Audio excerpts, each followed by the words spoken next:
What is up, my friends? You are very welcome back to tonight's late night agenda, where of course we're going to be discussing the result today, what that means for the remainder of the campaign. We're going to be taking you through some of the underlying numbers from the game, some of the quotes around it as well.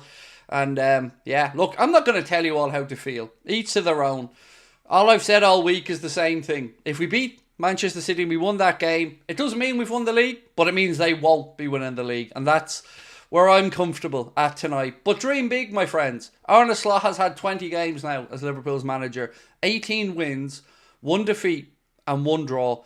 That is pretty special. So whichever way you want to talk about that in your day, work away. You've every right to be optimistic. You've every right to speak about taking it one game at a time as well. There is no right and wrong in this situation. It's whatever you feel comfortable with. Personally, for me, I'm just happy. You know, as a Liverpool fan, looking at what we've seen, how could we not be? Today, again, the boys went out there, got the result, deserved the result, and put themselves in a good position to build on what we've started so far this season. So yeah, my man, loads to go through, loads to talk about. Manchester City are very rattled, by the way, and we're going to talk about that as well. They also don't seem to get the Scouse wit and humour, which, I know, maybe somebody needs to explain it to them, but nobody's going to make me unhappy today, because we are absolutely top notch, and there's nothing to not like about that performance today. It was brilliant. So yeah, enjoy it. 11 points clear of the reigning champions, 9 points clear of our next best challengers in Chelsea and Manchester, or excuse me, Chelsea and Arsenal. I'm so used to saying Manchester City. So yeah, lads, enjoy it. You know, you've every right to feel optimistic. You've every right to feel proud. You've every right to feel braggadocious. And look, the stay humble stuff, whatever works for you. Personally, I don't like the staying humble stuff. I think it's right to acknowledge when something's good and something's well, because we're quick enough, and certainly I'm quick enough to acknowledge when it isn't. So I think it's only fair that we speak about the fact that we've had an absolutely unbelievable start to life under Arne Slot. Who knows what the next few months has in store for us, but I would bet it's going to be fun along the way. We're going to win the league, Craig. Why can't we show the confidence in our manager and team? Exactly, mate. That's what I said. Be confident. Enjoy it. You know, everyone's quick enough to knock us when things start going wrong. So, absolutely. Take every second of it. Enjoy it. Because it's there to be enjoyed. You know, if you can't enjoy periods like this in football when you're a fan, give up. I don't know what you're at it for. That game today, we were best in every department. It wasn't a lucky win. It was a convincing win. And I want to talk about what that means, of course, ahead of what's coming up this week. We have a difficult trip up to St James's Park on Wednesday. Arne Slot's going to have to refresh the boys, get them ready for that one. And then, of course, we go to Goodison next Saturday for the final Merseyside derby in the league at Goodison. And we want to get the win there as well. So, there's something that I want to bring up, right? So, you've seen you're getting sacked in the morning stuff from the cop and Pep giving it the 6. So, from me looking at it, I think Pep got the banter, right? And I think he just responded to it. Absolutely no problem with that. But Stefan Ortega is a gobshite. Let me read out to you what he said. And by the way, again, it shows what a classless tin pot shithole of a club it is. Stefan Ortega came out and said, on the sacked in the morning chants towards Guardiola, someone told me before that this area, Liverpool, is probably not the best part in the UK. I think the manager reacted really well, yeah. So you can't do anything to us on the pitch, Stefan, but you have to get to, result to mocking a city. That's all you've got left, is it? That's all they have. If Stefan Ortega had anything about him, or anybody at City had an ounce of cop on, they would have told him exactly that it was banter. No Liverpool fan on that cop thinks Pep's getting sacked in the morning. It is the Scouse wit and sense of humour, and it seems to have sailed over Stefan Ortega's head.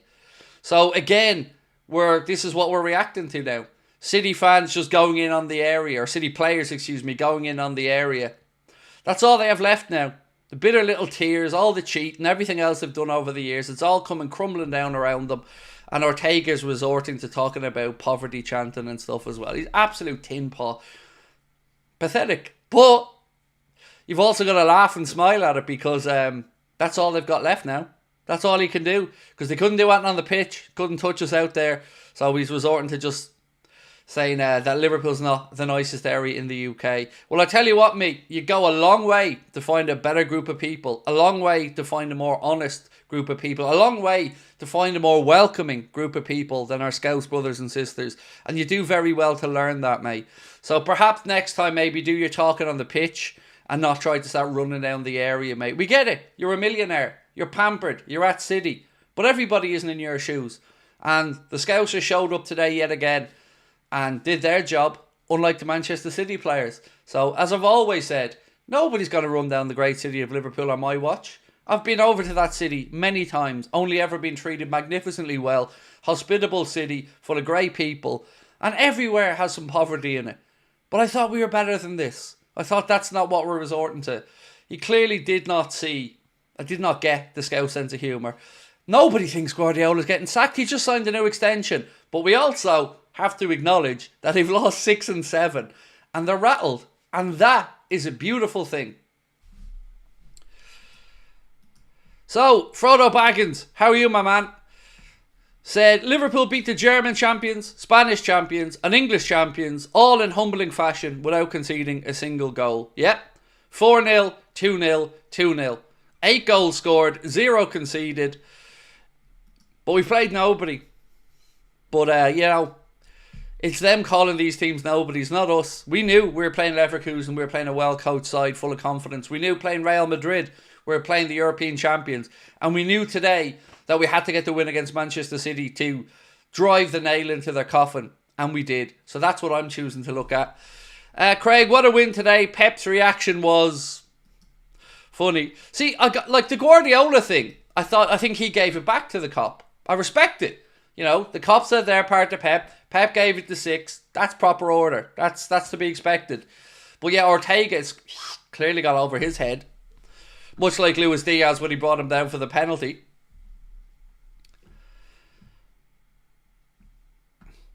So, David, I've already explained my stuff about Hussam. I'm not going to get into running people down publicly because I don't do it. We've received a lot of emails and messages asking us not to do that collaboration. And the reasons were pointed out to me why. I looked into them. They're very fair. And I listened to my community. And quite frankly, mate, he doesn't deserve to be given our platform with some of those comments. So again, stop pushing me on it. I've made a decision based off what the community feedback has been. And I've listened to it. I understand some of you guys like other content, whatever. All I'm saying to you is there's a very good reason why. I've explained it multiple times. I can't keep going back over it. If somebody calls Andy Robertson a braveheart cunt and somebody says, get out of my club and you're shit and calls him a piece of shit, do you think I should give that person a platform? You know, that's it. That's what these are related to. I cannot stand over that. I have never said anything even remotely like that about one of our players. I've told Salah he can F off to Saudi. And I've said this, that and the other, but I have never called any of our players a C word, a piece of shit, or anything along those lines. Nor will I be giving a platform to anybody who does. So, again, I have my reasons. You need to trust me and know that I'm doing these for the best reasons. Again, that's all I'm going to say on it, because it's not my place to run other people down. But it's also not my place to bring people on and give them a platform if that's the type of stuff they're spouting. And it's not a once-off, it's not a twice-off. I've been given multiple examples of it, and I have to listen. So there you go. You know, I speak my mind, I shout at players all the time, but I know where the line is, and I don't step over it. So, you know, each to their own, but that's not something that I can get behind. Excuse me. Right, anyway. And again, as I said, mate, I don't want to keep going over these things because it doesn't do anybody any good. Dara said, Craig, really enjoy watching your content. It's absolutely incredible. Up the Reds. Thank you so much, mate. It's been just, you know, it's been easy to make content at the minute, isn't it? Dara, everything going great. Arna Slot coming in. You know, and do you know what I love so much about Arna is every time somebody gives him credit, I watched the Sky Sports interview after the game. Whenever anybody gives him credit, he always, again, shows that respect to Jurgen, speaks about the squad that he inherited. He's just such a lovely man. And obviously, an incredible tactician. And yeah, Dara, it's just so easy to be making content, mate, because everything's brilliant. And, you know, I keep coming back to David Lynch, and one of the phrases that he says all the time now on his post-match stuff, and this isn't normal. It isn't normal. You know, what we're seeing now, 20 games in, 18 victories, 1 defeat, 1 draw, that is incredible for a new manager to come in and have done what he's done.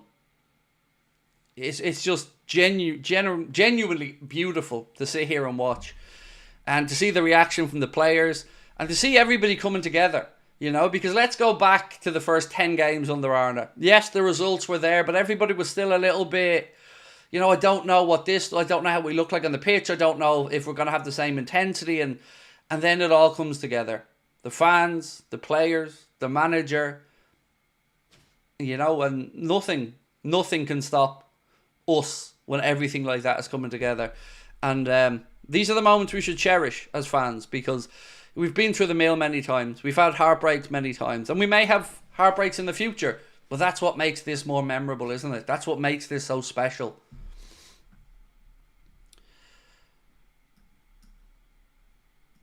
And again, it makes it funny to think about the conversations back at the start of the season about the Anfield atmosphere and stuff. You know, is it still the same? Yes, it very much is. But like we've always said, sometimes it just takes something to happen. A big game, a crunching challenge, and Anfield comes alive.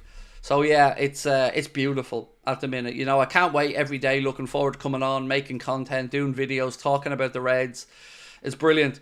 Aaron Staunton said, enjoy today, lads. Next 2 are huge as well. Up the Reds. Yeah, it's always a tricky game going up to St. James's Park. And of course, a Merseyside derby you never take for granted either. So it's, you know, it's another big week. But it feels like we're saying that every week, and we still answer the test. So, do you know what? Even if we do have a wobble and drop some points somewhere, we're human. It's going to happen.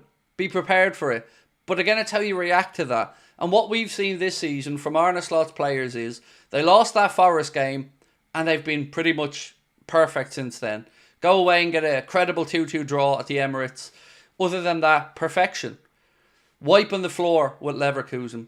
Beating Real Madrid convincingly. Beating the defending champions convincingly. And again, today was the pressure for us, right? Because Arsenal played yesterday. Arsenal put their win on the board before us.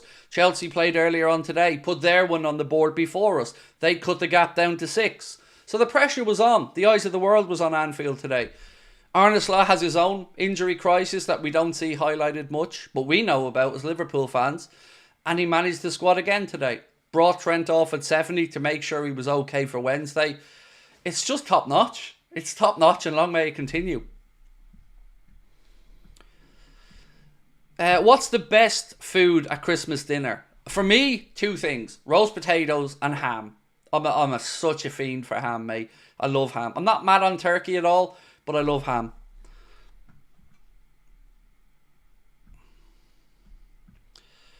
Peter said, Craig, good to miss the song at the start. Enjoy this moment before the next tough away days. Even then, you might not seem like face value. Thoughts on Chelsea beating Villa 3-0?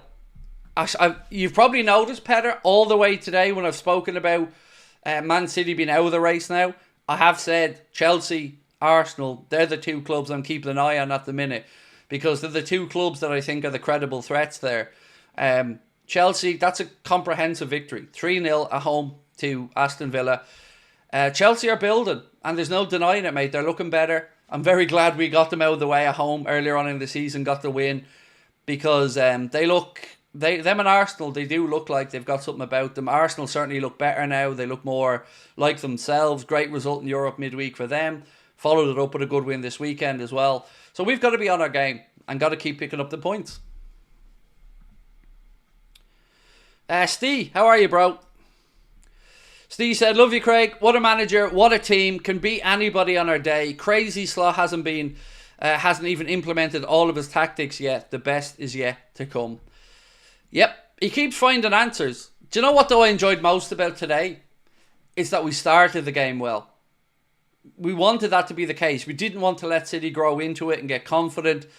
And we were, I think they said on Sky Comms, it was a 0-0 battering up to that point. And that's probably about right. Because we did everything but score. Then we did score. And then we did everything but score the second. But I tell you what, The players were at it from the off today. All of them. Anfield was amazing. The players were 100 mile an hour. And it just shows. Like Mohamed Salah said, and I'm going to come back to what Mo said, why wouldn't we be thinking about winning a title? Why wouldn't we be thinking about winning Champions League? This was a great group of players. All world class or, international players. With a good manager. A fantastic place to play football. I like it. There's nothing wrong with being humble. There's always a time and place for humble. But facts are facts. And Liverpool are looking pretty damn good.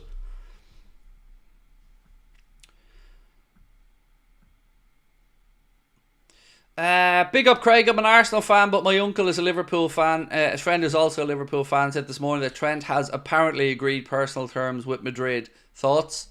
I haven't got a clue, mate. Val, haven't got a clue. That could be 100% right. Could be 100% wrong. I truly do not know what's going on with Trent's contract. I hope he stays. And here's the thing, Val, right?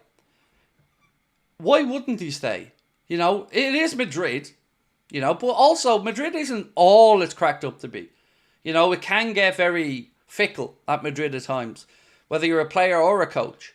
So right now, what we do know for a fact is that Trent's playing in a team that has beaten all before them, that is top of the Champions League group phase, top of the Premier League, winning week after week. The fans love him. The manager's top notch. He's playing in a competitive team. He can achieve what he wants to achieve here. But it is ultimately his decision, what he does with his career. And we can't make his mind up for him. But it can't have gone unnoticed from him how well the lads are playing and how good the group is.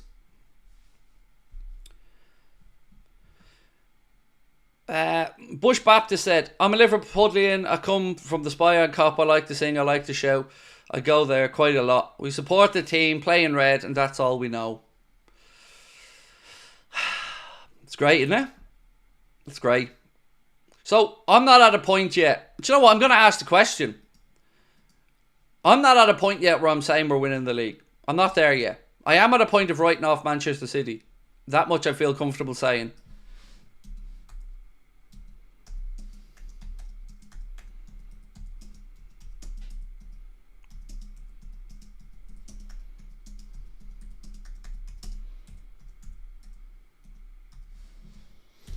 So I'm going to ask the question in a different way. I'm not going to sit here and ask you, is the league title won? Because it isn't won. That's a mathematical fact. But what I am going to ask you is, do you think we now go on to win the league? Yes or no? Let me know what you're thinking. Again, not trying to say we have won the league. We have not. But do you think we go on to do it from this position? Do you think City will recover? It's hard to know. I mean, if they don't get booted out or huge points deductions or, the whole thing comes crashing down if these charges stick. But if they don't stick or their fines are something they can get around, I think they'll rebuild. I think they certainly have the money to go out there and rebuild. But it is looking like a big job there now for Pep to rebuild that team, because even if Rodri comes back, is he going to stick around? There's been a lot of chatter about him going to Madrid. So there's a lot to work with there. And if you look at their transfer business over the last couple of windows, it hasn't been great, and I don't think it's been spoken about enough. Like we talked about it before the game today. There was over 250 million quid's worth of players on that bench.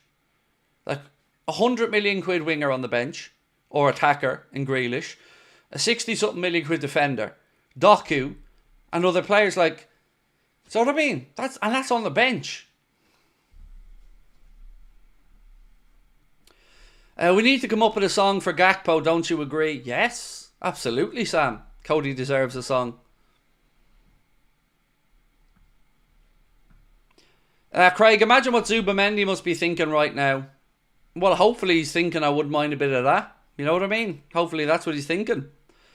So, once again, by the way, I've seen Jamie Carragher whinging on Sky.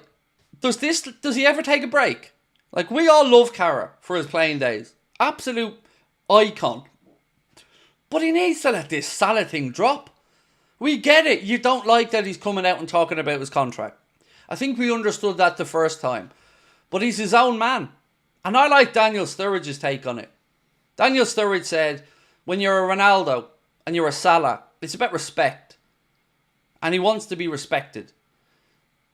And I've no problem with that. I've no problem with Mo coming out and talking about it and kicking the pressure back on the club. Because the club should be embarrassed right now that this isn't resolved. So I get where Carragher's coming from. He doesn't want the club to be a club that just does dish these out or gives in to players' demands. But we're also a club that has to reward the brilliance. You know, you build the players up, they stay here and they show that loyalty, they want to remain here. Well, pay the man. Pay him his going worth. So, get where Carragher's coming from, but again, this is not just any Joe Soper. We're talking about somebody who has continuously absolutely lit up the scoring charts, assist charts over this time at Liverpool. Somebody who clearly wants to stay. And we don't know what he's asked for. We haven't got a clue. We don't know if he's asked for ridiculous amounts and Liverpool are just going, not happening. We don't know if Liverpool just don't want to tie him down to a longer term contract than Salah would want. We just don't know. But Carragher needs to stop it. Because it's becoming more of a tirade at this point. It's becoming more of an agenda. The more he just speaks about it, the worse it gets. It's like he's got a hole and he's just digging it and digging it. Just let it go. Stop talking about it. Every time he's on Sky now, it's Salah, Salah, Salah. Let it go. As Roy Keane said, he did his talking on the pitch today, Mo. And he did. Arsenal and United play on Wednesday. Yeah, Wednesday's another big game. Another big game week, I should say. Sorry. So we have the 7:30 game, I think, if my memory's right, on Wednesday. And then United Arsenal, I believe, are one of the 8:15 kickoffs on Amazon Prime, I think. So that's a big game in itself. Yes, you've got United freshly full of a bit of confidence after that convincing win over Everton.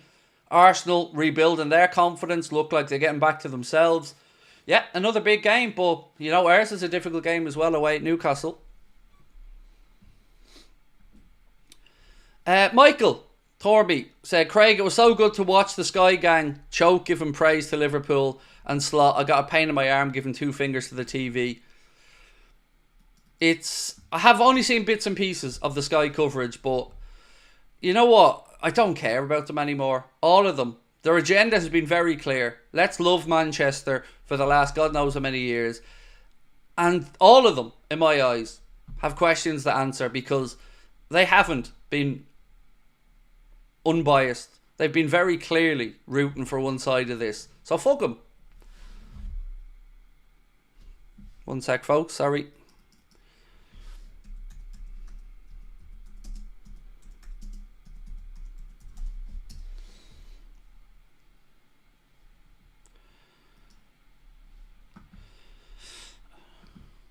Who do you think, or why do you think we always go through an injury crisis? I think there's a couple of things about it, right? When you're working with squads that are, I won't say small, because we don't have a small squad, but you're working with a fairly compacted squad, you're going to pick up injuries, particularly with the way that our players are asked to run and press. And then a lot of our players as well, of course, international players, sometimes travelling the length and breadth of the world. Injuries are part and parcel of it. But I've loved that Arne Slot has never once used it. Spoke about the fact that we have injuries, everybody has injuries. Let's just move on with it. And he's found solutions. So we've had some lucky moments, let's say. So Bradley picks up his knock, but Trent's coming back. So that covers that one. You know, Canade picks up his knock now. I say knock, Endrick fouled him and injured him. But then Gomez has stepped in. So Arne's finding solutions. The players, to their eternal credit, are stepping up when given the opportunities. I mean, let's look at who has been given these opportunities. So, Bradley was given an opportunity in a huge game and absolutely played out of his skin. Caoimhín Kelleher has given an opportunity this season again and has been absolutely phenomenal. I'm going to say he's probably been the best keeper in the Premier League over this season. Then you've got the likes of Jones stepping up when he's been given trust. Szoboszlai starting to look more like the player that we thought he could be. Gravenberch moving on to another level completely. Salah still throwing up records weekly. Diaz being converted into a striker when needs be. It's incredible. It's incredible. So yeah, we have had injuries, but the manager's just been very clever. And I think that these little substitutions that we're seeing around 80, 75 minutes, taking the players off, I think over the long-term rigours of a Premier League campaign, I think Arne will get the balance as good as can be. But, what's been annoying about the injury stuff is that, as you've rightly pointed out to me, it doesn't get covered for us as much. You know, world's best goalkeeper not out. Now, imagine that was any other team. It would be spoken about. So let them do whatever they need to do in their own heads to make up their own excuses. We'll just continue going on and playing football. What do I think of the fans singing at Pep? I think exactly what it is. Banter. Proper Scouse humour. And I think Pep got it. Ortega definitely went over Ortega's head. But, you know, Pep gave a bit back. Proper order. Nothing wrong with it. That's what I want. You know, that's what football's about. Pep knows the game. He got a bit off the cop. He gave a bit back. It's all good.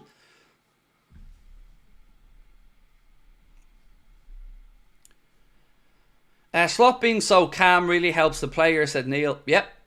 Again, though, one of my favourite things today was just, again, the pride on Arne Slot's face walking around the centre circle at the end of the game.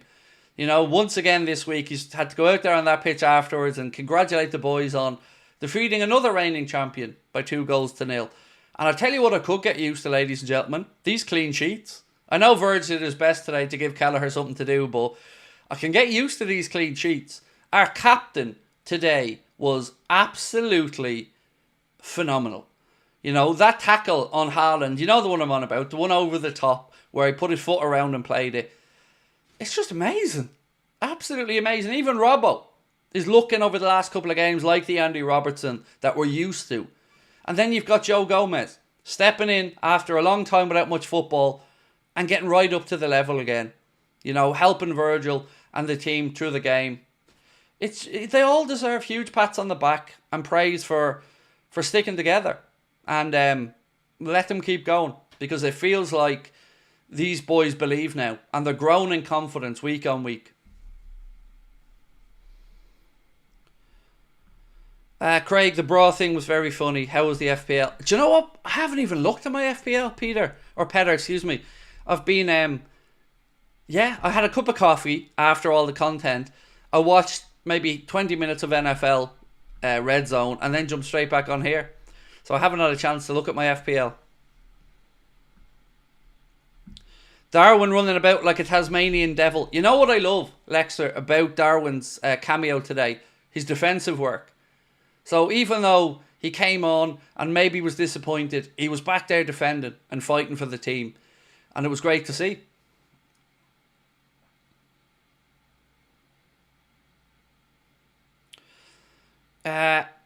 Victor said, nobody gives us recognition. The Dior Arsenal fan, don't know the name, said we're so lucky to play top clubs at the worst period. So, look, I'm going to say this because, again, it seems nobody else will. If we're so fucking lucky to be playing all these teams at their weakest, where the fuck are Arsenal? So to these idiots that are trying to undermine us, you've all played these same teams. So why aren't you beating them? If everybody's at their worst, why aren't you beating them? So, zip it. Start showing a little bit of humility. Because ultimately, Arsenal have been abject failures when it comes to trophies over the last period. They've spent the money, they've brought in players, and they've delivered an FA Cup. And their fans go around with the cheek to actually talk about us being lucky.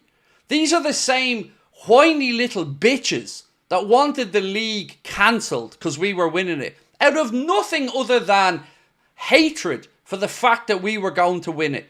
And their little heads couldn't cope with it, so they start spouting all this vitriolic nonsense because they couldn't handle it. Now again this season, we're getting the better of teams and we've raced out into this league. And rather than say well done, once again it's all about just finding a way to look like a gobshite. Keep doing it because it's hilarious. It's priceless to watch their heads melt. Let's look at their team. At home, against us, and you bottled it. You absolutely bottled it. Gabriel Martinelli, 15 minutes to go, was running to the corner flag like a coward. And they have the cheek to talk about us. You couldn't beat us, so shut the fuck up and watch on.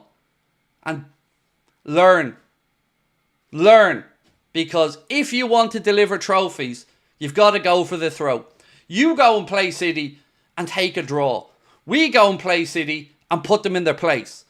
So again, if we're so lucky and everybody else is being crap, then why aren't you up there with us? Why aren't you at the top of the league with us? Because you're just not as good. And I know that's going to make your bitter little minds explode. I get it.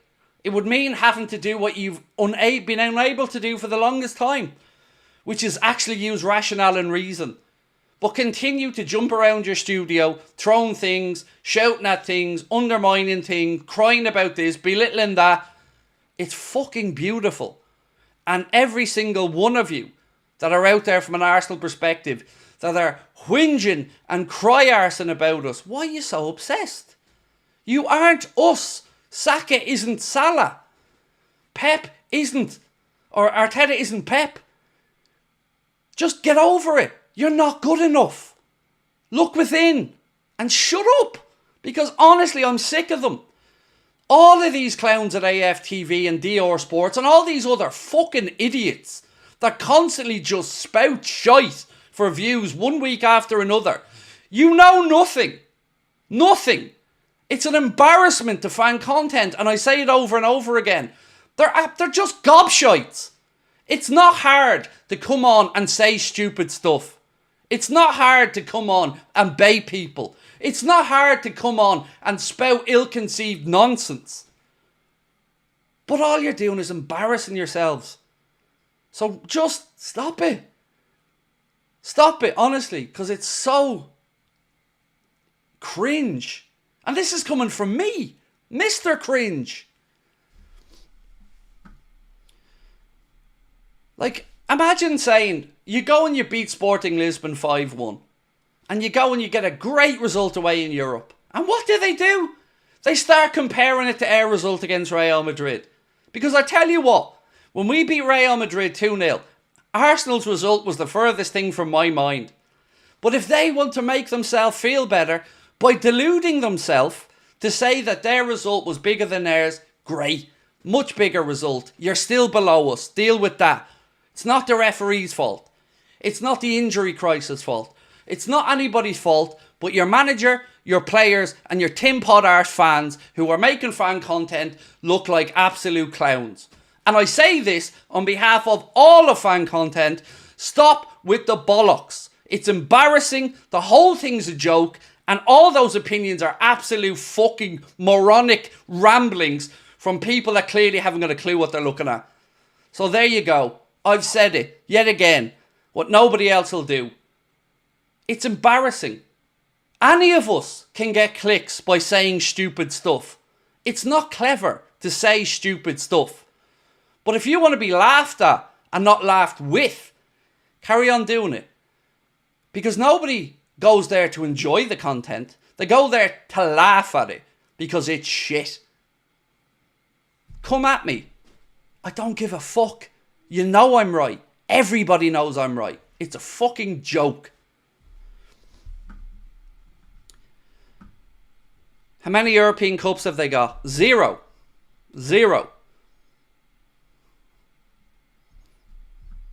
Every time, like, Saka scores a goal immediately. Can't not talk about Salah. It's just so... I don't know, honestly. I don't know why people waste their time watching it. There are some people, and you know who I'm talking about, that just say stuff to get clicks. They don't believe it. You know they don't believe it. They just say stupid shit because they're not enticing enough, charismatic enough, funny enough, witty enough, or intelligent enough to actually make good content. So they just go on and say stupid shit to get clicks and make money. Fine. But some of us are actually trying to do things in a different way. And I've been trying to wrestle back fan content from the embarrassing Jeremy Kyle car crash shit that they turned it into over the years. So there you go. That's how I feel about it all. But then again, you knew that. So my take and my question to you guys is, rather than watching this crap and then running into me and saying, Craig, did you see what this gobshite said? Or, Craig, have you seen what that idiot said? How about this? Don't watch it. Don't give them what they want. Don't give them the oxygen. Don't give them the clicks. Don't give them the views. Don't give them your time. Because they're not worth it. That's what I would say to you. Is reward those people who are actually trying to be sincere. And are actually trying to share the journey and experience with you. And talk normally and honestly. There's a reason why I only work with certain content creators, not with others. Because, honestly, it's embarrassing at times.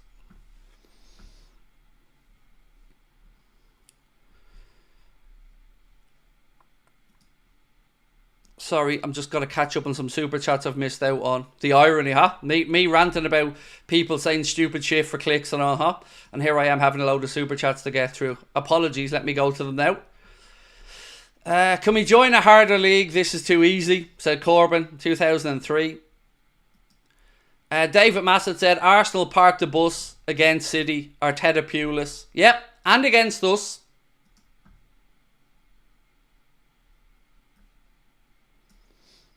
Well, you giving them their time, even mentioned them. No, see, I didn't come into my stream, mate, and start talking about them. I'm answering questions that you've asked me. I didn't come into this stream with any intention of speaking about AFTV, DR Sports, or anybody else. But I answered the question. And once again, I'll do what all the other cowards won't do, which is call a spade, and tell you when stuff is shit. Other people are all two-faced liars. He will just lick arse and not have the courage, the moral courage, to tell you what I say. It's just nonsense. So yeah, I've no interest talking about it, but I was asked about it, so I got to give my opinion. And I'm always going to give you my honest opinion. They're below us in 2 leagues. That says it all, said Curtis. I just don't understand the obsession, though. And not just them, like City. Again, today Ortega talking about the Pep Guardiola getting sacked in the morning thing and taking it like so personally into heart. They just don't get it. They just do not get it.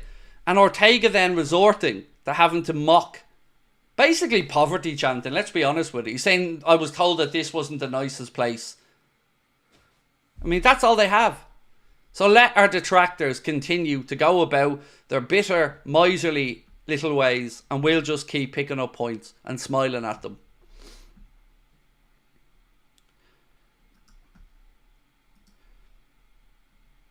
I can't believe I'm saying it, but I hope United win against Arsenal, said Cohen. I'm not at that place. I can't wish United to win. Unless it was the last day of the season and I actually needed the result for us to win a league or something. I can't do it, mate.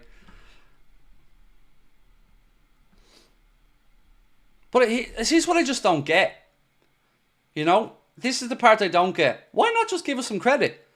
You know, how many times have you come on here and heard me saying positive stuff about Arsenal? Or saying that Arteta's built up a good team? Or saying, even earlier on today, they're probably our closest title challengers. It's not hard. It's not hard to give praise. But this mindset of never ever admitting fault or ever giving credit, it's just embarrassing. And what is it teaching the people watching? I don't know what life lessons this is giving out, that this is acceptable behaviour, that this is an acceptable way to carry on. It's not. It's deluded and it's embarrassing. So, I've got a question for you. Coming up for Wednesday, in midfield, what are we going to do for the midfield trio against Newcastle? Because the sensible thing in my eyes would be to bring Jones on and give Dom a bit of a breather. So keep rotating those two. Obviously, you've got to keep an eye on Maka as well. And, of course, Ryan Gravenberch. But we've seen Szoboszlai get the nod today. Absolutely top-notch, great performance. But with the effort and energy level that's required and the games that are coming up, I'm wondering would it be smart to maybe put Jones in for the Newcastle game, give Dom a breather, then maybe get him off last 15 or 20 to keep the intensity up. And also, I'll be probably rotating back in Darwin, because let's be honest, Darwin has fond memories of a little trip up to St. James's Park. So you'd be hoping that Darwin can go back up there and maybe recapture some of that great form.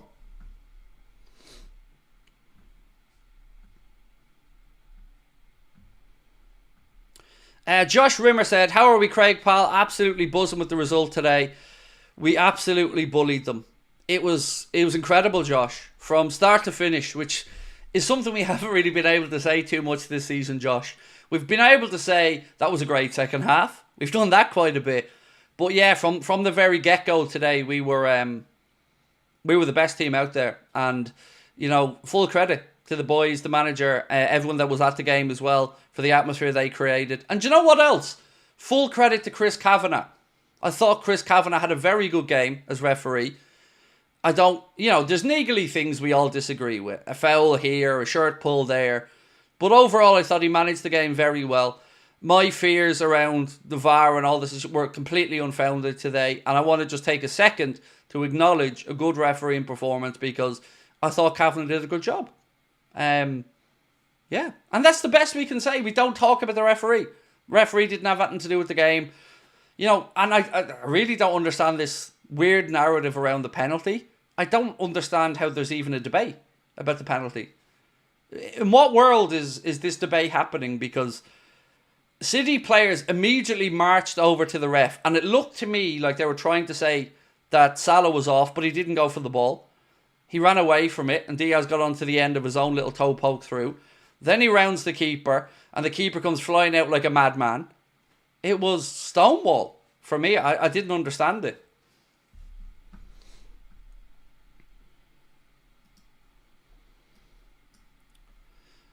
Jordan Todd Scott, thank you so much, mate, for your super chat. Said, I wish the same last year with United versus City. I felt sick. As for random BS, I saw the discussion on Sky about Salah and agreed with Keane about it. Yeah, I agreed with Keane about it as well, that Mo's doing his talking out there on the pitch, and he is. And I wish that Carragher would just stop it now. He's had his say, he's entitled to give his opinion, but it feels a bit, I don't know, it feels a bit salty from Carragher now rather than anything else. Corbin 2003 said, for views, mate, those sorts of channels, you're genuine. I know, and that's what I keep saying, mate. It's not hard to say silly stuff. It's not hard to say sensationalist stuff. Any of you can do that.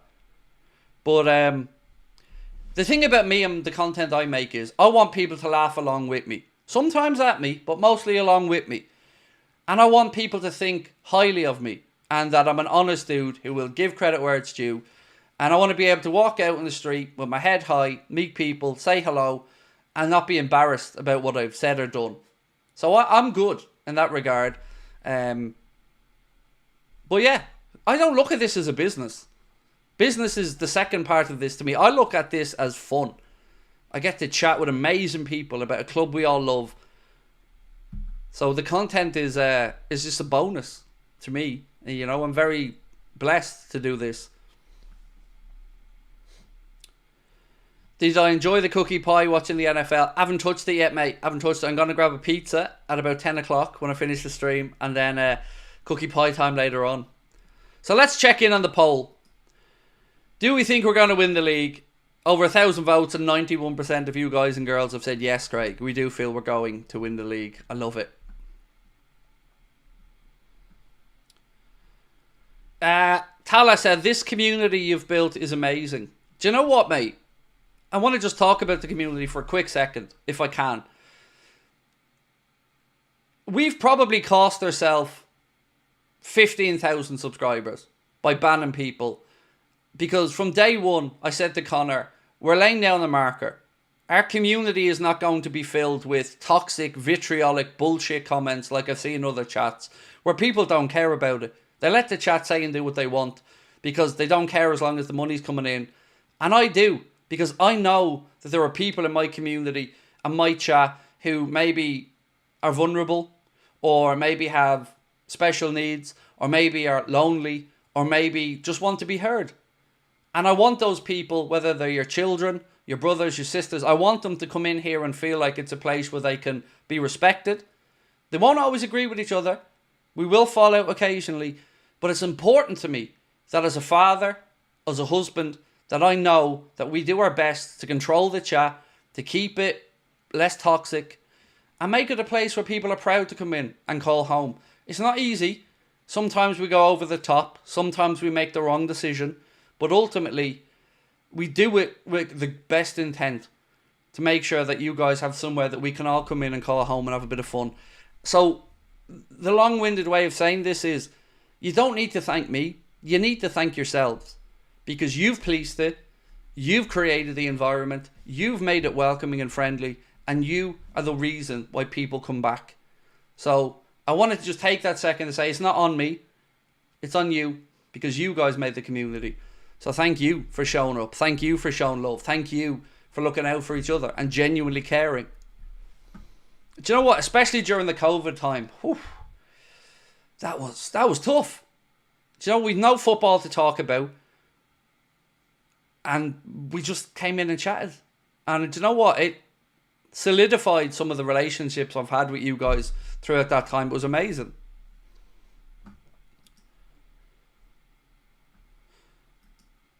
Can we get rid of the Conor McGregor sticker? Do we have one? Yeah, absolutely. If it's, I didn't even know we still had one, Larkin. To be honest with you, bro. Is it? Do we have? I didn't even know we had one. I know we had a blame Conor sticker for our Conor, but yeah, absolutely, mate. If that's still there, I will adhere to get Conor to remove it. And thank you for bringing it up, Larkin, as well, mate. Kamal TNL, thank you, sir. 4 months membership with us, appreciate you. Said, I thank Pep for reminding me of our 6 Champions Leagues.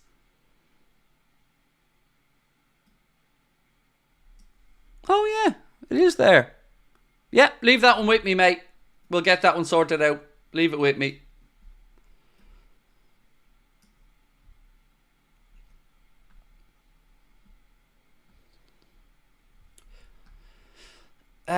Bulgars taste salty said, disappointed in the lads. When we were playing relegation squads like today, we need to run up the goal differential.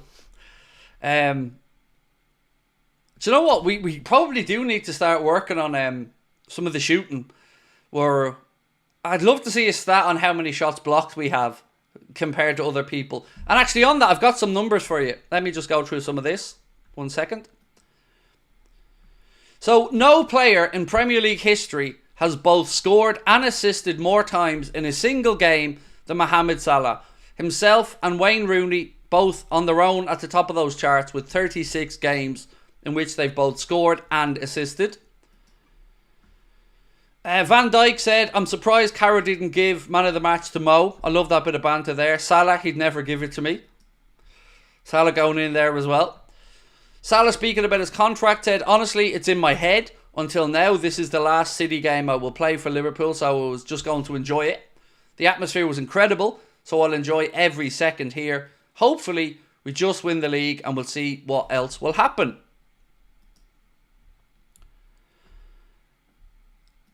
There is a really interesting stat though. Let me see if I can bring this up on screen. Am I allowed to do it? I think I'm allowed to do this. It's a Sky Sports stat. I think I'm allowed to do it. But I'm going to bring it up anyway. Let me just get this up on screen. So there you go, right? It's a very interesting stat because if you look at it, it says Mohamed Salah at Liverpool, attacking stats. Under Arne Slot, Mo scores more goals per game, has more goal involvements per game. His percentage of shots on target has increased per game, and dribble success. So every one of those metrics, Mohamed Salah is performing better under Arne Slot than Jurgen Klopp. But interestingly, the physical stats are different. So his physical stats under Jurgen were better. Pressures in the final third, 12 per game for Mo versus 10. Runs, 21, 27 under Jurgen. Acceleration, 71, 80 under Jurgen. Sprints, 15 and 17 under Jurgen. So, what I take from that is that he's reinvented certain things. Maybe Arne's told him to be a bit more measured in his runs or to make them count.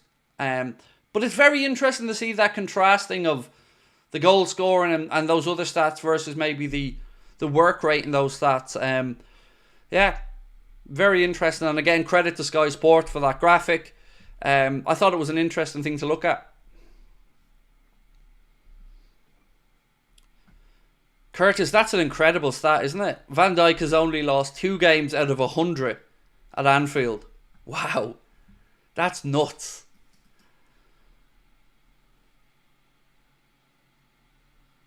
So, Connor has already removed that emoji, by the way.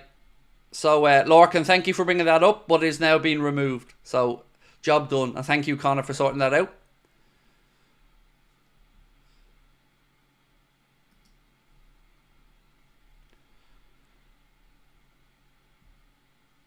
Oh, I've got 76 points in FPL apparently. Nice. I'll take that. Mark sent me on that one. Thank you, Mark. 76 points. I'll take that. Irfan said, Craig, thank you for the 4 years of brilliant content that I've watched. You got me through many hard times, especially during COVID. Thank you, mate. My pleasure, and thank you for being with us, Irfan. Excuse me. Do you know what, though? Honestly, the last month has just been incredible. You know, the numbers we're doing on streams and videos, the vibe in the chat, the laugh that we've had over the last month. It's been so good. I'm so happy to see everybody feeling so happy. You know, because it can be a tough time out in the world these days. You're bombarded with pressure, drama, nonsense, aggro, wars, blah, blah, blah. I want to thank you all for making these streams so much fun. You know, being able to kick back and relax. It's great to switch off, you know, from everyday worries and stresses and strains that we all have about, you know, the bills and Christmas and all these other things. You know, thank you guys for making it a special place. Do you think Connor is prone to hamstring injuries? So is Trent, by the way, at least one a season. I would say anybody that plays in an area of the pitch where they have to be explosive. So whether you're a fullback getting up and down the right side or the left side, whether you're an attacker that perhaps needs bursts of pace and speed, I think those type of players are probably always going to have strains and niggles, especially when you're going from a standing start to a sprint, and you know, it's not uncommon. I'm not even going to pretend, though, to know the physiological side of this or whether he's prone to it or not. But, you know, with the effort that those guys are putting on their body week in and week out, you know, injuries, I guess, are to be somewhat expected.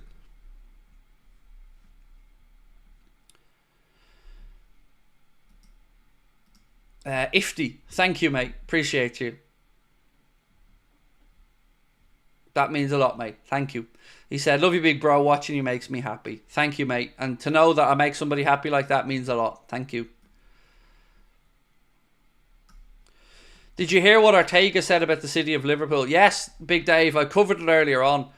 So, 2 ways to look at it, Big Dave, right? Firstly, couldn't do that on the pitch, mate. So I had to resort to that. But secondly, as I will always say, it ain't going to happen on my watch. Nobody is going to badmouth the city of Liverpool and not have me stand up and react to it, because I've been very fortunate to get to know many Scousers over the years, to visit the city of Liverpool many times. And like any major city, there are areas where perhaps life isn't going as well for those residents as they would have hoped or wanted. But to mock that, these good, honest people trying to get by, and say that I was told this city isn't the nicest in the UK. Well, then ask the government why. Maybe that they haven't done enough for the people. Because I tell you what, I love them. I love Scouse people. Every working class person, every age group, every time I go over to the city, always met with a compliment, something funny as well, because I love the sense of humour. But I don't get it. I sort of get it from the point of view of these aren't just nice people. You know, these are arseholes saying these things. You know, it's easy to sit there in your ivory tower and look down your nose at people. But I think it's about asking why, perhaps. Why are there any areas in any country that are going through difficult times? So I think Ortega needs to maybe be educated a little bit, because that's tantamount, to tragedy chanting. It's bullshit. Well, not tragedy chanting, sorry, poverty chanting, I should say, excuse me. It's pathetic. But that's all he had, Big Dave. That's all he had, bro. Because he couldn't do anything on the pitch. And for that, I guess, 1-0 Liverpool. Or should I say 2-0. Have you seen the report of Salah being open to joining PSG? I haven't, but why would he want to go there? You know what? Do you think he wants to go there and play in the French league? No, he doesn't. You know? He's at a club where he can realistically feel like he can win major honours. I'm sure PSG can maybe match his financial or better a financial offer, but there's a lot more about this than just money. Salah's family are here and settled. He's got records to be breaking. So for me, honestly, the way I look at his situation is there probably needs to be compromise on both sides here. I'm sure the club need to move somewhat on what they're comfortable with, and I'm sure maybe Salah needs to move somewhat on what he'd ideally want. But I hope for both sides that they find that common ground, because there's no better place for him to be and play his football than right here.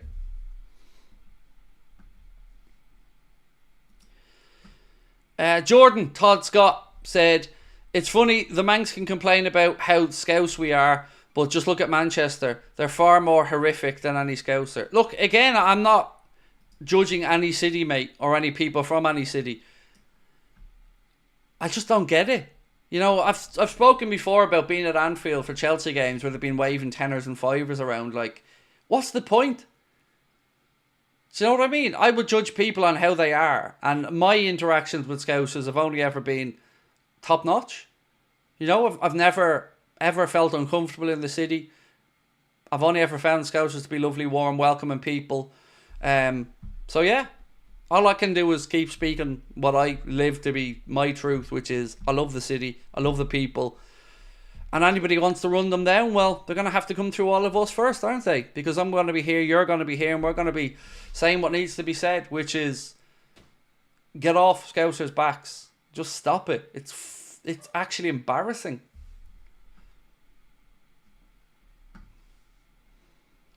Although one thing I will say about Scousers is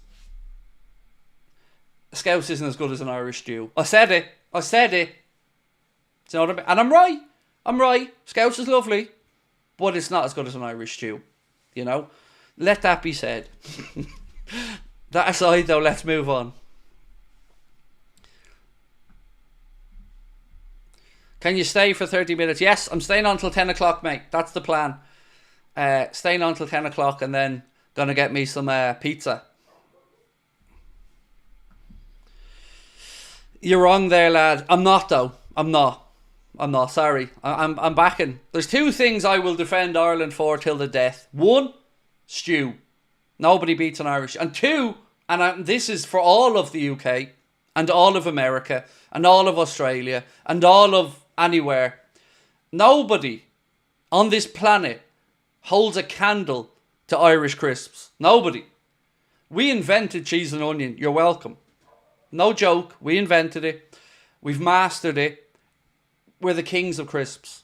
So, other than that, I'll concede on anything, but never on Irish stew and never on cheese and onion crisps. Ireland own the bleeding crisps.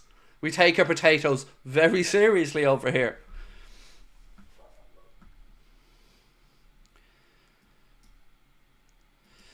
Soul Killer said, thank you, Craig, for what you're doing. I'm a new sub. I don't have many friends, and joining in this amazing community is the best thing I've done. Well, I'm so glad you are here with us, bro. And, welcome home is all I'd say to you, mate. Welcome home. What's my favourite pizza chain? But you know what? I don't really have a loyalty in that regard. Over here in Ireland, I probably end up getting Mazzoni's most of the time because Domino's are absolutely overpriced where I live. I do love Pizza Hut. We don't have any near where I live, so when I'm in the UK, I occasionally treat myself to a Pizza Hut without the garlic shake. So yeah, Mazzoni's for me because it's cheaper. Well, England created fish and chips. You're welcome. I'll tell you what. Thank you. Because I do love me some fish and chips, mate. Some fresh cod and chips with loads of salt and vinegar. So yes, thank you.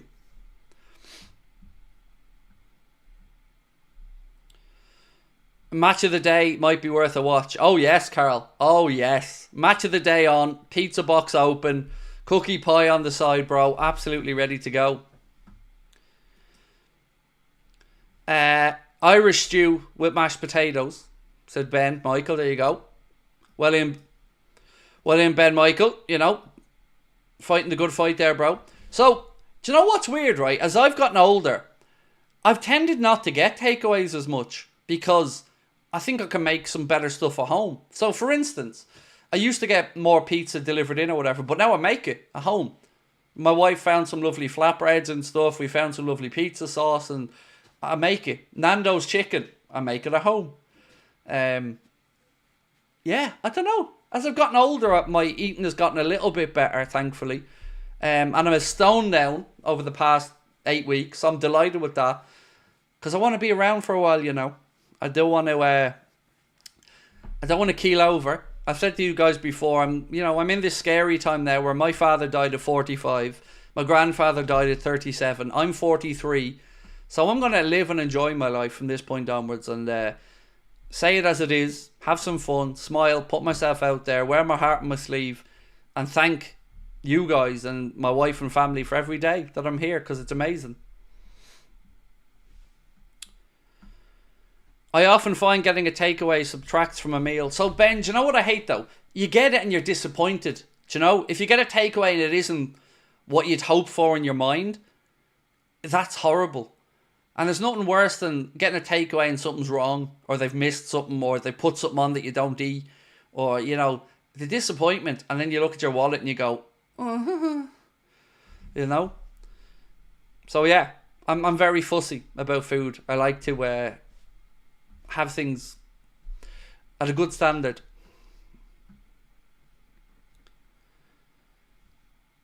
I only like KFC takeaway and that's it. We used to have a KFC about 5 miles down the road from us, but it closed, so we don't have one near us anymore. I don't eat McDonald's anymore. I don't eat Burger King anymore. I would eat KFC if I'm going by it. I'm not gonna lie, I love KFC as well. But yeah, I don't really find I have many takeaways these days. This is the first takeaway I've probably had in about 6 weeks, maybe. Has the pizza ordered and what's favourite topping? I'm so boring. I just have margarita, mate. Just cheese. If I'm feeling really adventurous, I'll put ham on it. But yeah, I'm a margarita man.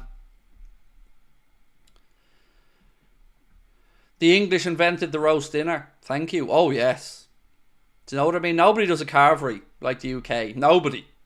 You know, I will give you that, mate. Nobody does a carvery like the UK.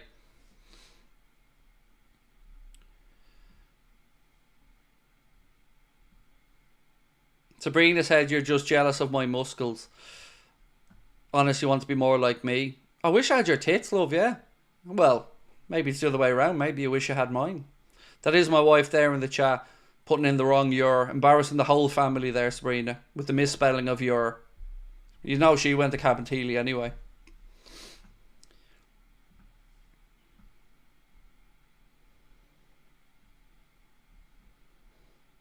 Doo-doo. Craig has lost the stone purely by watching the football and celebrating. Pretty much, yeah, because I've not done any exercise. Just yeah, eating a little bit less, drinking lots more water, and as you said, screaming at the TV.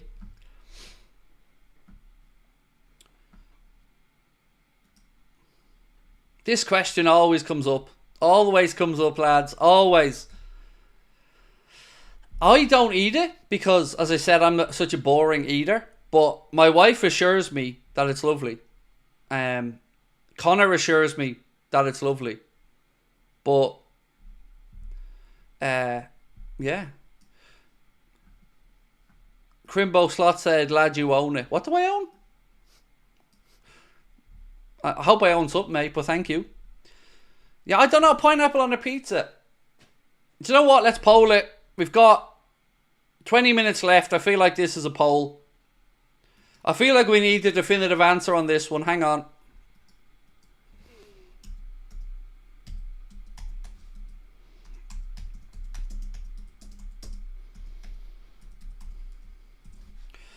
Right.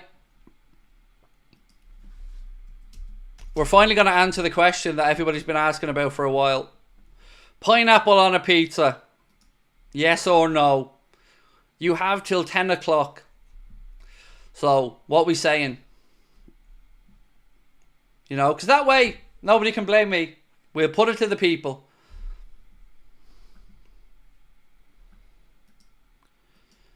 Carl said, what's the one thing you have to have on a roast dinner plate apart from broccoli? Yorkshire pudding. Yorkshire pudding. I mean, I'm taking for granted, Carl, that we're having mashed potato and roast potato on there. But yeah, Yorkshire pudding or beans. One of those two. Probably beans for me, but it doesn't feel like a real roast if there's no Yorkshire puds. So Yorkshire pudding, beans, whatever the roast meat is, mash and roast potato.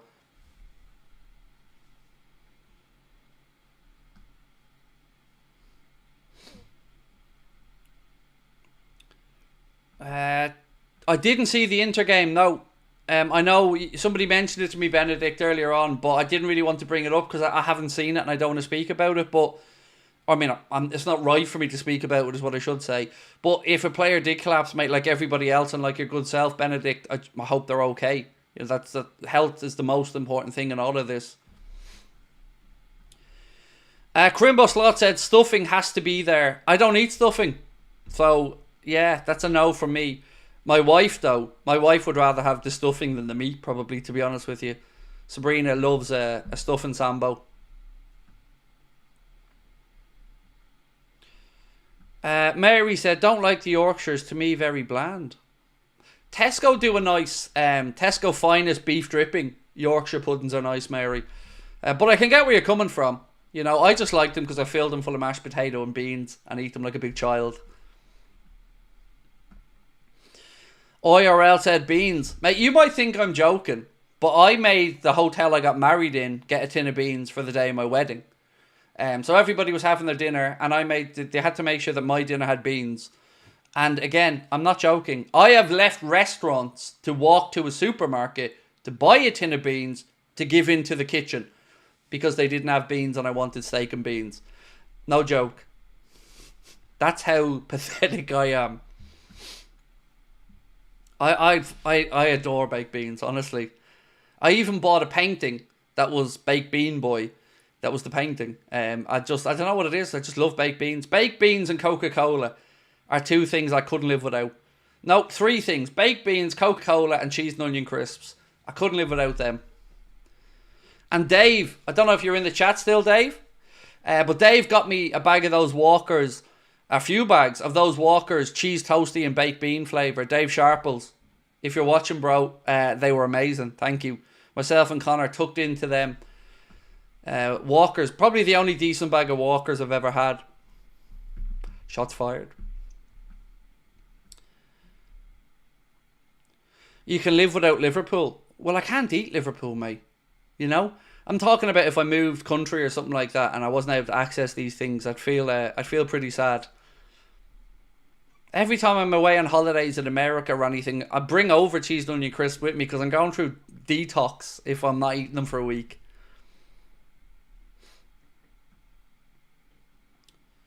Steak and fries for me, no beans, please. Oh, Stephen, yes to what you've said, bro, but chuck the beans in as well, man. Chuck the beans in as well. So look, to bring it back round to football for a minute. Who has been Liverpool's player of the season so far, up to this point? You know, if we asked this question first couple of months, it was easy, Ryan Gravenberch. And not that he's fallen away, but I think everybody is now bringing up the level. So, really interested to know what your player of the season so far is. Someone said Walker's cheese and onion. Dude, you just can't even get the colour of the bag right. Everybody and their dog knows that salt and vinegar are blue. Not cheese and onion should be green, maybe red if you're Tado. But salt and vinegar's blue. Right, so Kelleher for Mark, Kelleher for Ruthless, Gravenberch still for JD, Gravenberch for Jusko, Carl Morgan, Kelleher, Carl, Ryan, Mohammed Ashraf has gone for Mo, Ben, Ryan or Kelleher, Chiesa and Onion. I like that, Tanya. I like what you've done there. It's gravy time, said El Harvo. Salah or Gravenberch, said Dan. Gravenberch easily with Kelleher second, said Mark Bell. Connor Bradley, said Tony. I think Ryan probably is the right answer still, because his consistency over the course of the season's been absolutely phenomenal. Craig, in New York on me Hollybobs, want to win, but Christ was it strange watching at 11 o'clock in the morning. James, do you want to do me a favour while you're over there, and I'll pay for them and the shipping when you get back to the UK? Can you get me some M&M pretzels? Because I can't get them in Ireland. And I know they have them in the States. So if you happen to pass by a store, James, and they're selling the big bags of pretzel M&Ms, if you could pick me up a couple of bags, mate, and I'll pay you for them in the shipping when you get back to the UK. Because God almighty, I love them, but I can't get them. So, and enjoy your holiday as well. But yeah, it is weird, isn't it, watching the games at that hour. I remember when we were beaten by Spurs at Wembley in the Dejan Lovren game, and I was in Florida on holiday, up really early watching it, and then we got beaten, and just wasn't great at all.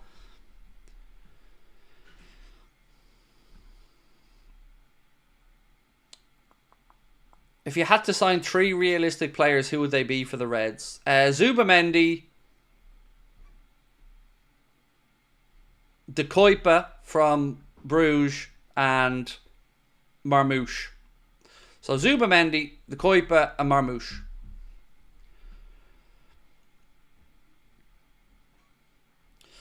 I'm sure I saw M&M pretzels and B&M. We don't have a B&M over here, mate, in Ireland, unfortunately. But if they do, anybody in the UK, grab me them on the same offer. Happily pay for the postage, the cost, or whatever else. So yeah, left back, De Kuyper. That's the one, Crimbo, for me. The guy from Club Bruges. He's the guy I'd like at left back. Aitnuri's grand as well. I'm not sold on Kirkes just yet. Not a 50 mil as well. In midfield, Zubamendi. And then up top, if we're bringing an attacker, I go for Marmouche. Irfan said, Craig, best cheesecake.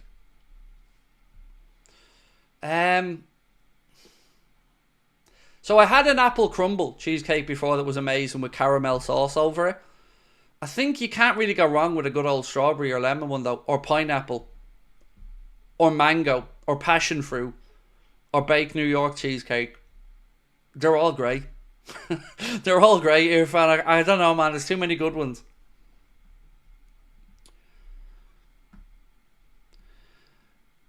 Can I count Slot as a player? Said Carl.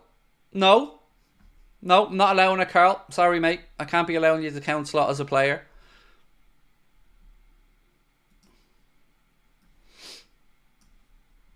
Right, we've 15 minutes to go, so keep your comments coming in. Anything else you want to talk about, let me know.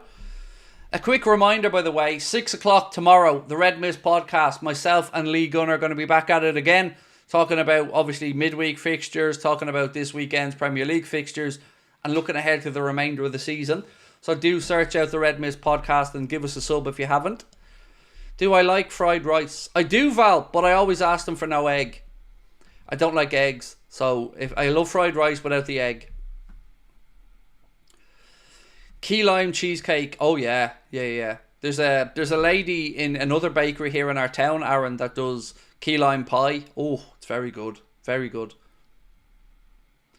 Bailey's cheesecake. I hate Bailey's. Yeah, my wife loves Bailey's. I hate it. I don't even like the flavour of it. And I don't like chocolate cheesecake either. I'm not a fan of chocolate ice cream, chocolate cheesecake, any of that stuff. What is the most Irish thing about me? Oh, it's a good question. I'm honestly, it's probably my love of cheese and onion crisps. I'm unashamedly a fan of the Irish cheese and onion crisps, mate. And yeah, I say that's it. I'm stereotypical in many ways. You know, I love me potatoes, love me bread, love me soda bread, love my cheese and onion crisps. I don't drink much, so I'm probably not the stereotypical Irishman in that way.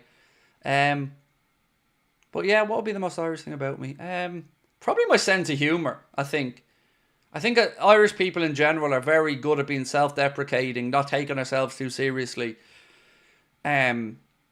and having a pretty sharp humour. So, the crisps or the humour, one of those two. My cursing, said Tanya. Well, that as well, Tanya. Yeah, that's my God-given right, though, Tanya, as an Irish national, to swear at every opportunity. Do you know what, though? Other than maybe the Aussies, and shout out to the Scottish people as well, I don't know anybody who can use swearing as emotively as Irish people. Because we don't just swear in the bad times, we swear in the good times. We can call you a C word and mean it as a compliment.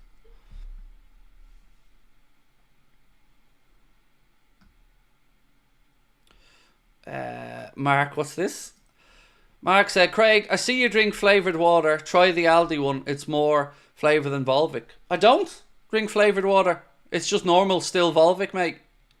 Yeah, I know you can never see them because of the green screen, but no, they're not flavoured. They're just still. Oh, by the way, and anybody who drinks fizzy water, shame on you. I remember being younger a few times, coming in from playing football, absolutely parching, going to the fridge, grabbing a bottle of water, drinking it, and then it was my mum's fizzy water, and still to this day it makes me gag even thinking about it. What's the best brand of crisps? Easy. Keogh's cheese and onion. Keogh's crisps are... Do you know what's so good about Keogh's crisps? One, they tell you the field they're grown in. They tell you the brand of potato. They tell you who cooked them. And they have spud nav. And they're also the nicest crisps in the world. So yes, Keogh's cheese and onion. They also do a lovely crisp called turkey stuffing that my wife loves at Christmas time. But yeah, Keogh's, man. Absolute gorgeous crisps.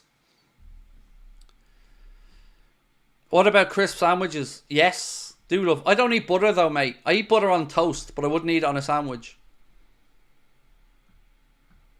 Did you play against anyone we might know when you played at international level? No, at club level I would have. So I would have played against Damien Duff, I would have played against Roy Keane, and I would have played against, who's the guy? Mark Kennedy.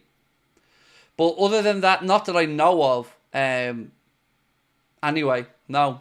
So like my time at international level was limited as a youth goalkeeper. Like there was keepers there ahead of me. I had a limited run there from a specific age group, but at club level, came up against Damien Duff when he was at Lord Celtic, I think it was.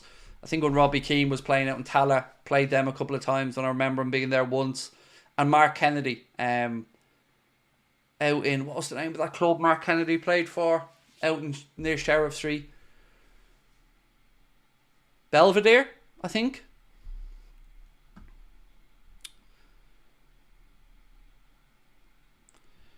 Pork scratchings. Pork scratchings are good as well. Craig, I lived in South Korea near China for 9 years and I love the food there. Oh yeah, anybody I know, Val, that's been to Asia or any part of the world like that swears by the food as well. So I'd well believe it. No, I think it was Belvedere was the club, Tanya, that I think Mark Kennedy played for, if my memory's right. Coach Bill said, Craig, I'm looking for a 4-4-2's take on Walker calling imaginary offsides. I had no idea, Bill, what they were looking at there. They were moaning at the ref about something and I have no idea. And as you said, Walker putting his hand up for an offside before the ball was even played. Favourite Cadbury's Rose? Oh, that's a belter question, Brian. It's got to be the purple and orange one with the swirl and the hazelnut in the middle of it. That would be my favourite Cadbury's Rose, I think.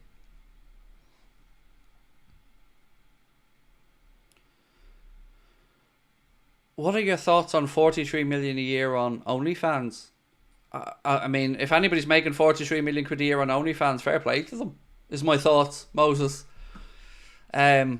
Yeah, my whole take on that whole OnlyFans world is, do people not realise a lot of this stuff is free elsewhere? That's the only part I don't get. No judgment on the ladies, no judgment on the fellas. I just don't understand why people are paying for it. That's the bit that confuses me. Favourite European dish? I'm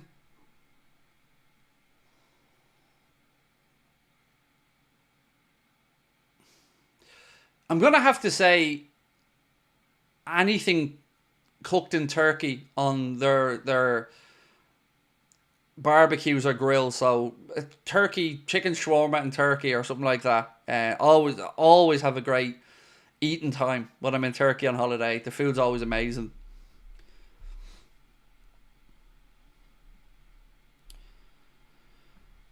Craig, have you had a Bakewell from Bakewell? The original shop is still there, and you can't get any better. So I did know that the original shop was still there, but no, I haven't had one. But I do love a Bakewell tart, mate. They're gorgeous, especially warm with some cream. Who would you rather share a bag of cheese and onion crisps with, Darwin or Gravenberg? Oh, I love that you think I'd share a bag of crisps with anyone, mate. Oh, come on now. Do I look like I'm a sharer? Who would I rather share it with? Gravenberg, because, you know, I'd fancy being able to wrestle him to the ground, but I don't know about Darwin. So, lemon meringue pie. Here's a question for lemon meringue pie lovers. Have you ever had warm lemon meringue pie? Because I didn't even know it was a thing till I went to Turkey and they gave me warm lemon meringue one day, and I've never been able to not have it warm since. It was so good. I didn't even know people did that. But yeah, lemon meringues. My nanny used to make the most beautiful lemon meringue pie. So, ladies and gentlemen, I'm going to bring the stream to a close, but before I do, a quick reminder as well, as you can see pinned to the top of the chat, we are trying to help Joe get his wheelchair basketball chair, and right throughout the month of December, we're going to have that link pinned to the top of the chat. So if you can, instead of maybe sending a super chat or whatever, make a small donation to Joe, who's trying to get that wheelchair basketball chair. He's trying to raise £5,500. He works as a youth worker in his community, helping young people reach their goals as well. And if you do have any couple of quid lying around or whatever that you were going to send us a super chat, why not throw it into Joe? And of course, we'll be making a donation as well. But that'll be there right throughout the month. And for the poll, I'm afraid pineapple does not belong on a pizza, according to the Anfield Agenda audience. 55% said yes, put it on a pizza. 45% said no, no pizza on pineapple. So, you know, you guys have spoken, not me. I'll see you tomorrow. I'm recording with David Lynch tomorrow afternoon, so that's going to be out tomorrow evening. Then I'm on with Lee on the Red Mist podcast at 6 o'clock, and I'll be back here at 8:45 for the Late Night Agenda. Until then, thank you to everyone that joined us today. Do drop a like for me before you head off if you can, and I'll see you tomorrow. By the way, I don't know if I mentioned this, but 11 points clear of City, 9 points clear of Arsenal and Chelsea. Go on.